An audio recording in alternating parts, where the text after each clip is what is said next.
Bismillahirrahmanirrahim. Assalamualaikum warahmatullahi wabarakatuh.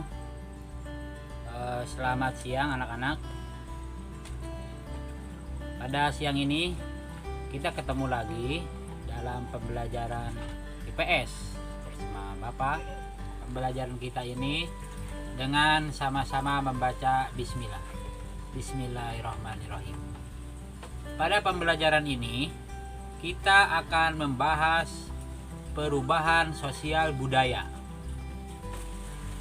Tujuan pembelajaran kita melalui kegiatan pembelajaran menggunakan model problem based learning yang menuntun peserta didik untuk mengamati, membaca permasalahan, menganalisis, menuliskan penyelesaian dan mempresentasikan hasilnya dengan penuh tanggung jawab dan rasa syukur, serta menyajikan hasil telaah dengan percaya diri dan santun.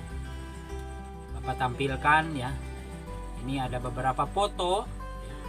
Ini di sini contoh yang berubah itu adalah dalam bidang transportasi.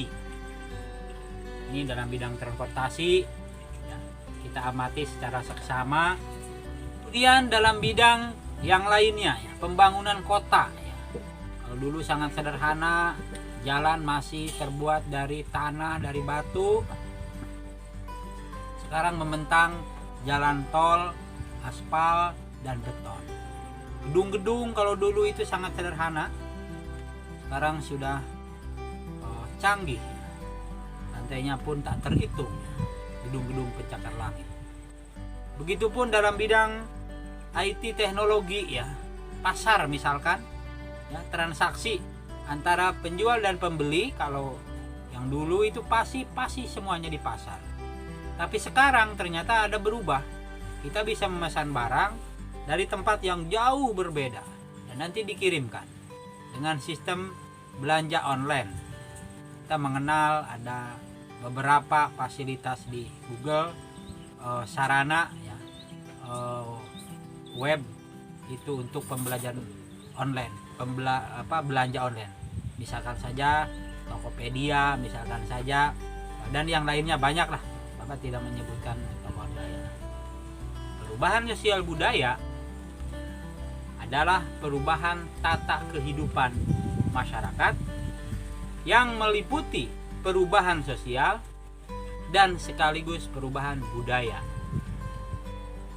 Salah satu contoh perubahan sosial budaya yaitu penggunaan media digital dalam kehidupan sosial.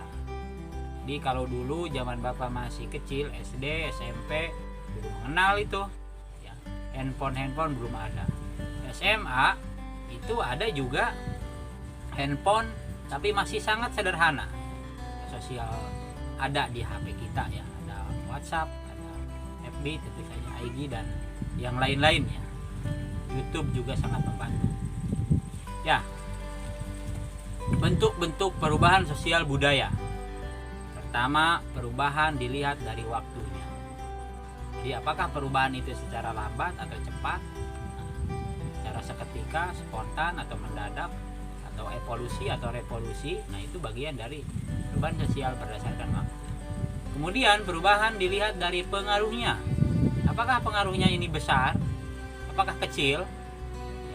Apakah sangat signifikan atau sangat nyata terlihat perubahannya, atau hanya perlahan, tidak signifikan. Kemudian dilihat dari perencanaannya. Apakah perubahan ini direncanakan atau tidak jalan begitu alami. Atau perubahan yang direncanakan itu bisa saja misalkan pemekaran wilayah baru dalam negara. Nah, seperti yang Bapak lihatkan lagi. Ya, kemudian yang kedua tentang globalisasi. Apa itu globalisasi? Menurut Western dalam Kamanto Sunarto 2004 adalah suatu proses sosial yang di dalamnya kendala geografi terhadap pengaturan sosial dan budaya menjadi semakin surut. Artinya dalam globalisasi ini seolah-olah batas-batas negara, batas suatu wilayah dengan wilayah lainnya, batas samudra yang begitu membentang jauh seolah-olah hilang. Kenapa? Karena kita seolah-olah didekatkan, berdekatan. Ini pengaruh teknologi informasi kok.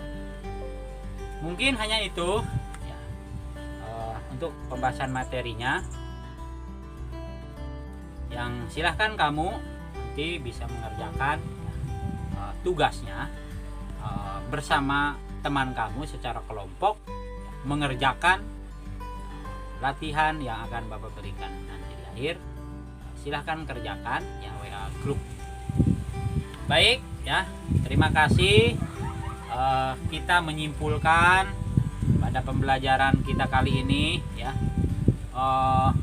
bahwa perubahan sosial budaya yang pertama itu adalah perubahan dalam sendi-sendi kehidupan masyarakat, perubahan dalam bidang pertanian, dalam bidang telekomunikasi, dalam bidang transportasi, gaya hidup, lifestyle, pakaian, dan lain-lain. Kemudian bahwa ada dampak positif dan ada dampak negatif. Untuk yang dapat positif, kita harus bisa memanfaatkan sebaik mungkin.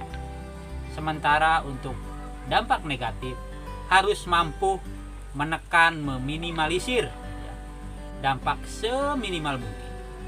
Itu catatan. Baik, itulah ya kesimpulan kita. Mudah-mudahan pada pembelajaran kali ini bisa dipahami dan bisa dimengerti, mendapat ilmu. Mari sebelum Bapak menutup, jangan lupa hidup pada keadaan sekarang kita sedang COVID-19, melaksanakan di rumah ya, sering mencuci tangan, menggunakan masker kalau bepergian keluar, dan jaga tidak berkumpul ngikut dengan yang banyakkan orang. Utamakan standar kesehatan. Mudah-mudahan kita dalam keadaan sehat walafiat. Dan tetap semangat untuk belajar di pertemuan minggu besok. Baik, itu saja mungkin pembelajaran kita kali ini. Mari kita tutup dengan sama-sama membaca hamdalah. Alhamdulillahirabbil alamin. Terima kasih. Wassalamualaikum warahmatullahi wabarakatuh.